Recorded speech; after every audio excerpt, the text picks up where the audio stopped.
देखिए फ्रेंड, हम विस्तार में इसके सिलेबस को डिस्कस कर लेते हैं, क्योंकि मैंने इसके एग्जाम्स कई दफा दिया है और हर दफा मेरा एग्जाम जो है वो ऑलरेडी क्लियर है। तो आपको किस किस मुख्य बिंदु पर इस पर ध्यान देना है, इनको हम अच्छे से डिस्कस कर लेते हैं। सबसे पहला विषय है आपका भारतीय इतिहास, इंडियन हिस्ट्री, जिसमें आपके कुछ मुख्य टॉपिक्स दे रखे हैं। तो देखिए फ्रेंड्स, जिनके पास इतना टाइम नहीं है जो इन सभी टॉपिक्स को डिटेल में पढ़ सके, तो आप इसकी कुछ कुछ चीजें जो मैं आपको बता रही हूँ, और आपको पर्टिकुलर एक एक सब्जेक्ट का, लाइक आज हम जीके को डिस्कस कर लेंगे, कल मैथमेटिक्स को, कि किस तरीके के क्वेश्चन जो है आ सकते हैं और आपको कौन सी बुक प्रिफर करनी चाहिए, और कम समय में आप कैसे एक अच्छा परसेंटाइल स्कोर जो है आप ला सकते हैं। तो सबसे पहले सिंधु घाटी सभ्यता, इसकी आपको बहुत डीप नॉलेज नहीं लेनी है, बहुत बेसिक सी नॉलेज ले लेनी है।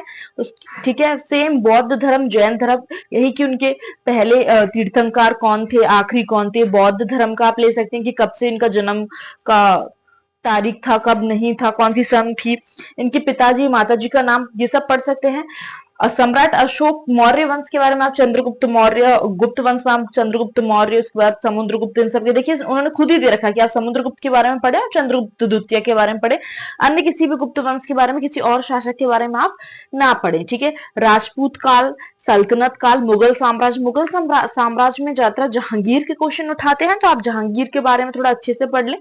उसके बाद मराठा, उसके बाद तो थोड़ा थोड़ा आपको बहुत कुछ नहीं पढ़ना। ब्रिटिश राज का साम्राज्य, आर्थिक प्रभाव क्या पड़े थे, स्वतंत्रता संग्राम, जैसे कि आप सभी को पता है 1857 की जो युद्ध हुआ था, 1857 की जो क्रांति है, आप उसको पढ़ लें।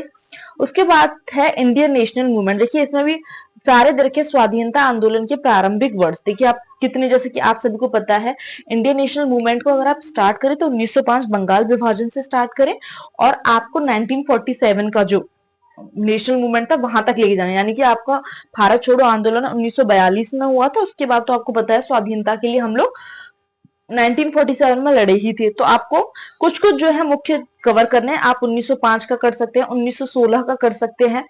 ठीक है, उसके बाद 1917 का ये आपका चंपारण वाला हुआ था, वो वाला आप कवर कर ले। गांधी जी वाला जो फेस है आप उसको देखिए जरूर कवर करें, क्योंकि पिछले एग्जाम में भी गांधी जी के बारे में कुछ क्वेश्चंस पूछे थे। अक्सर वो ये ऐसे कुछ क्वेश्चंस पूछ लेते हैं कि वो इंग्लैंड कब गए थे, या उन्होंने जो पिछली बार पूछा था कि जो कॉटन की धोती पहनना उन्होंने स्टार्ट किया था वो कब किया था, तो गांधी जी का फेस आप जरूर कवर करें। ठीक है, उसके बाद उन्होंने कुछ दे रखा है, जैसे कि संशोधन जो होते हैं इंडियन एक्ट में 1935 उन्होंने खुद दे दिया है। उसके बाद 1919, 1935 दो ही संशोधन मेन जो है मुख्य उठाए जाते हैं। ठीक है, तो आप उन्हें पढ़ सकते हैं। भारत छोड़ो आंदोलन 1942 को ऑलरेडी उन्होंने दे रखा है। आजाद हिंद फौज नेताजी सुभाष चंद्र बोस ने बनाई थी, सब कुछ जो है उन्होंने खुद मुख्य टॉपिक दे रखे हैं, तो आप उनके ऊपर थोड़ा ज्यादा फोकस करें। ठीक है, उसके बाद है जियोग्राफी, जिसमें आपको नदियों के बारे में, देखिए फ्रेंड आप एक बार नदियों के बारे में पढ़ लेंगे तो आपको वो हर एग्जाम में काम आएगा। उसके बाद है भूजल संसाधन, पर्वत, पहाड़ियां और हिमनद, मरुस्थल और शुष्क क्षेत्र, वन, खनिज, जो कि आपको दिख रहा है। ठीक है, हम इसका डिटेल में भी बताएंगे हम आपको किसी दिन कि आपको कौन कौन से टॉपिक्स में कौन कौन से सब्जेक्ट्स या पॉइंट्स हैं वही उठाने हैं, ज्यादा डीपली इसको नहीं पढ़ना है। भारतीय अर्थव्यवस्था 1947 से लेकर 1991 तक आपको पढ़नी, जिसमें उन्होंने खुद ही बता दिया है कि कौन कौन से बिंदु जो है आपको कवर करने हैं। ठीक है, अब बात करते हैं भारतीय संविधान की, इंडियन कॉन्स्टिट्यूशन की। तो देखिए भारतीय संविधान की मुख्य विशेषताएं, कि भारतीय संविधान जो है वो कितने साल में बनकर तैयार हुआ, किसने, कौन ड्राफ्ट कमेटी का हेड था उसमें, कौन पहला जो था वो परमानेंट चेयरपर्सन बना था, कब स्टार्ट हुआ, कब खत्म हुआ, कब लागू हुआ, तो ये सारी चीजें आप मुख्य मुख्य जो है आप पढ़ सकते हैं। नीति निर्देशक सिद्धांत आपको पढ़ने हैं। मौलिक अधिकार और कर्तव्य, आप सभी को देखिए, आप मौलिक कर्तव्य में ये पूछ सकते हैं कि उसमें मौलिक कर्तव्य में कौन कौन से मौलिक कर्तव्य हैं, ज्यादा से ज्यादा ये पूछा जाता है, और इनका ज्यादा से ज्यादा आपको आर्टिकल्स पूछे जाते हैं कि मौलिक कर्तव्य जो है किससे कितने आर्टिकल्स के बीच में। मौलिक अधिकार वो डायरेक्ट उठाकर पूछ लेते हैं कि आर्टिकल 21 में क्या लिखा हुआ है, आर्टिकल 24 क्या कहता है, आर्टिकल 25 क्या कहता है, ये सब पूछ लेते हैं।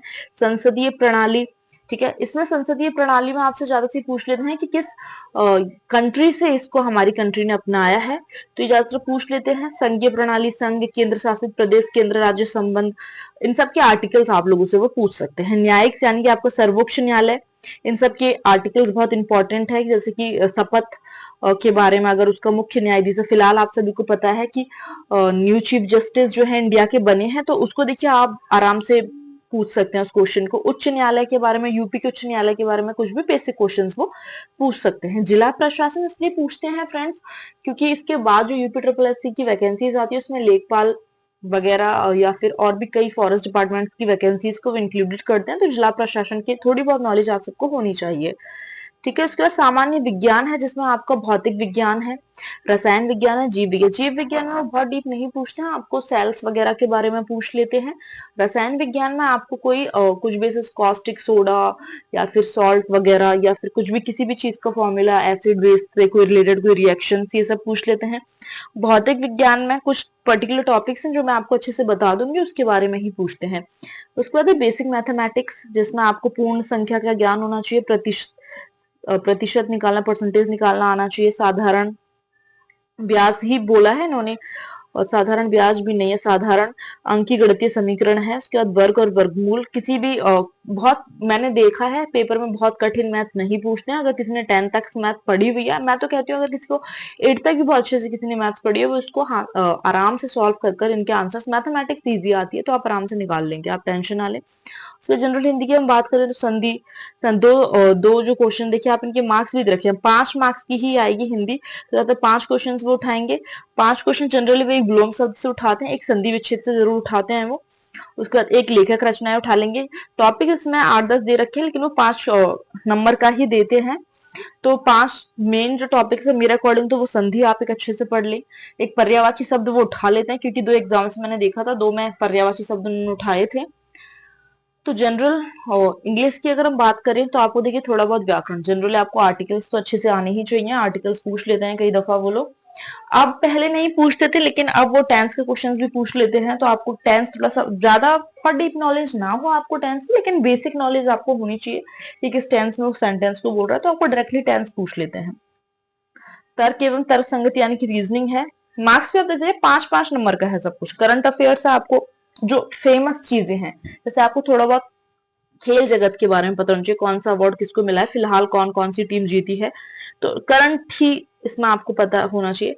जनरल अवेयरनेस है 10 मार्क्स की है, देखिए करंट अफेयर 10 की है और जनरल अवेयरनेस भी 10 की है। तो फ्रेंड ये था, ये जो है मैंने आपको इस पूरे सिलेबस को बहुत ही ब्रीफ में इसको इंक्लूड किया है, लेकिन मैं इस पर कभी डिटेल वीडियो बनाऊंगी, मुझे टाइम मिला तो।